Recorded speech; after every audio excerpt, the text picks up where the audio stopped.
Hello graphics people, কেমন আছেন সবাই? আজকে এই ট্রেন্ডিং ফটো আমরা শিখবো। দেখুন, এরকম পাসপোর্ট ছবি দিয়ে ঠিক এরকম ট্রেন্ডিং ফটো এডিট করব, জাস্ট রিয়েলিস্টিক ফেস দিয়ে শুরু করে এভরিথিং সেম টু সেম থাকবে। তো চলুন শুরু করি। আচ্ছা, এরকম বাংলাদেশের পতাকা জড়িয়ে নিয়ে ফটো ক্রিয়েট করার জন্য আমাদের সিম্পলি যেকোনো একটি ব্রাউজার এসে সার্চ করতে হবে। এটা চাইলে আপনি ফোন বা কম্পিউটার দুটো দিয়ে করতে পারবেন, সিস্টেম একই। দেন সার্চ করতে হবে গুগল এআই স্টুডিও। দেন প্রথম লিঙ্কটিতে ক্লিক করব। আচ্ছা, তারপর এখানে গেট স্টার্ট ক্লিক করব। এখানে আপনারা আপনাদের গুগল দিয়ে সাইন ইন করে নেবেন। এটা totally simple and totally free. And then এখানে খেয়াল রাখবেন যেন ন্যানো ব্যানানা সিলেক্ট থাকে।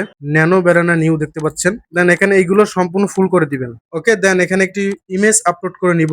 আচ্ছা, আমি আমার এই পাসপোর্ট ছবিটা আপলোড করে নিয়েছি। আপনারা আপনাদের যে কোনো ছবি আপলোড করবেন, বাট খেয়াল রাখবেন যেন ফেসটি ক্লিয়ারলি বোঝা যায়। এন্ড দেন তারপর এই ফর্মটি এখানে পেস্ট করে দিব, যেটি আমার ভিডিও ডিসক্রিপশন আর কমেন্ট সেকশনে মাস্ট পেয়ে যাবেন। দেন সিম্পলি রান এন্ড কিছুক্ষণ ওয়েট করবেন। আপনারা যারা ফটোশপ, অ্যাডোবি ইলাস্ট্রেটর, গ্রাফিক্স ডিজাইনের যে কোনো কিছু শিখতে চান, এই চ্যানেলের সাথে যুক্ত থাকতে পারেন। প্রতিনিয়ত টিপস এন্ড ট্রিক্স টিউটোরিয়াল এখানে আপলোড করা হয়। ওকে, দেখতে পাচ্ছেন এখানে আমার ছবিটি দিয়ে সুন্দর একটি ইমেজ ক্রিয়েট করে দিয়েছে। অস্থির না? এখানে ফেসটা কিন্তু একদমই সেম আছে। বাংলাদেশের পতাকা গায়ে জড়িয়ে কেমন লাগছে আপনারা ছবি এডিট করার পর কমেন্টে কিন্তু অবশ্যই জানাবেন। ওকে, তো আজকে এতটুকুই।